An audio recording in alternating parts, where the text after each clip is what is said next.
like sixths and thirds and bending. I'm so deeply in love with that kind of playing. I always am wishing I can do it better, and I'm just going to show you a couple little things that I like to do and some things that I pull from. Nothing too revolutionary here. None of it. It's all been done before, you know. But these are just some things that you can sort of keep in the bank if you want to work on them. Classic.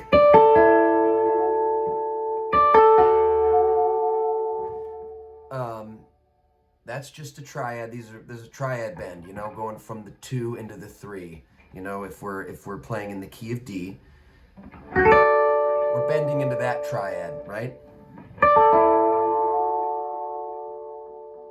And that's a great little thing to do. Let me turn off the delay too, so you guys can get a little bit more of what I'm actually doing here.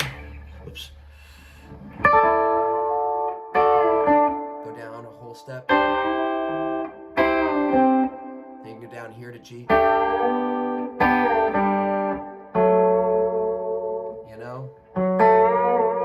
If you're really savvy, that's a hard one to do.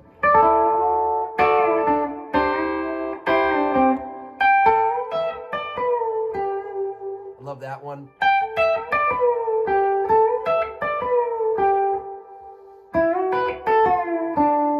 So that's all major sounding. So if you take that same one and go up a minor third, it's now a, you know. I also like that one a lot. Oh, sorry.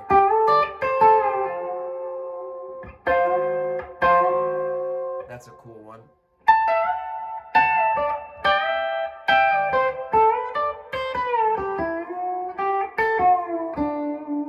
Now, a lot of these, what I'm hearing in my head is, you know, 5, then 4, then 1, or maybe even like,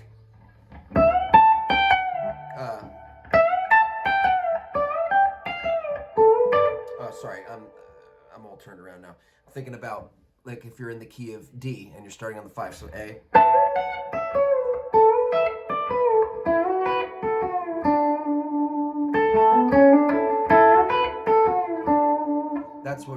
That's all. I'm just working on that kind of stuff. 5, 4, 1, little intro stuff in country songs. Again, I'm not a master at this stuff at all. It's just something I like to work on and throw in. I'm like a blues rock guy from the get, but you know, working on those little half steppies. Those guys, whole step. Another one of my favorites, I heard Albert Lee do this one. This is like a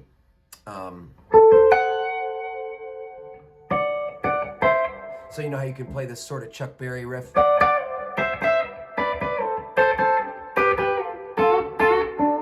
Or you might even do it going to the 4. You know, like it's a 5 to 1. So you could do this thing.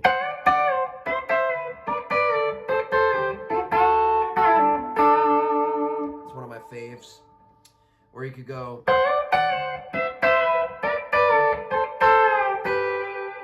That could be like a country song intro. 1, 2, 3, 4.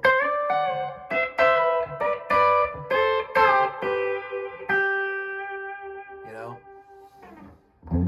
Now you're in the key of G. I might have an open D down here too.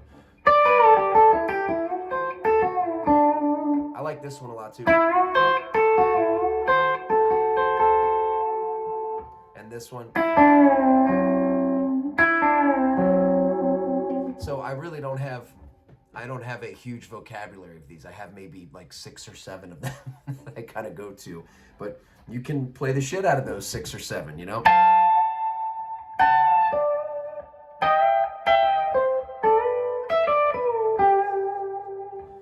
This is a fun little country intro that gets you into that bend.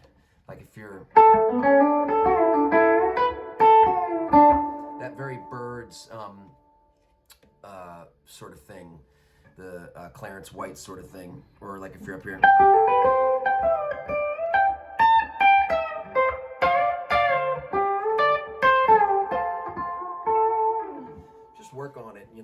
it's definitely always a work in progress for me. The number one thing is to make sure, is intonation.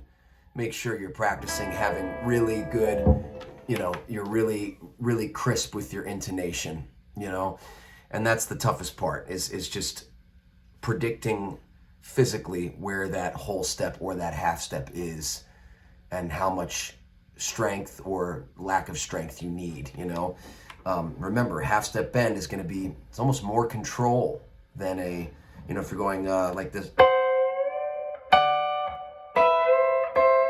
When I was practicing that lick, that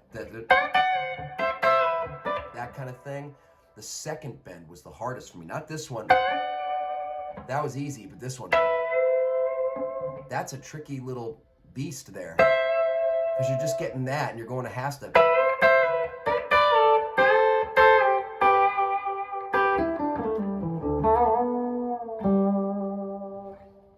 That's really cool.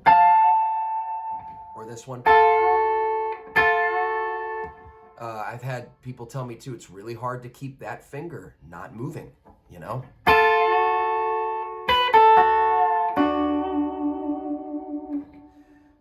One more thing here, and then we can wrap this up. But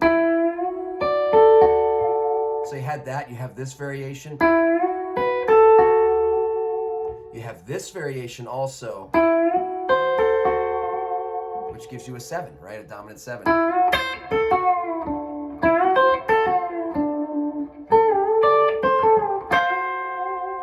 like that one too.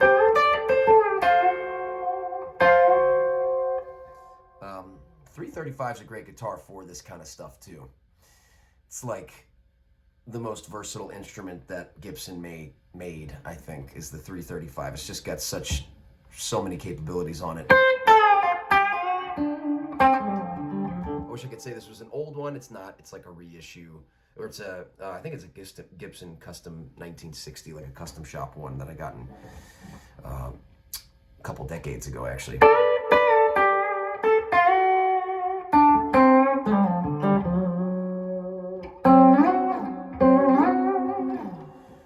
Take those and run with them. Have fun with them.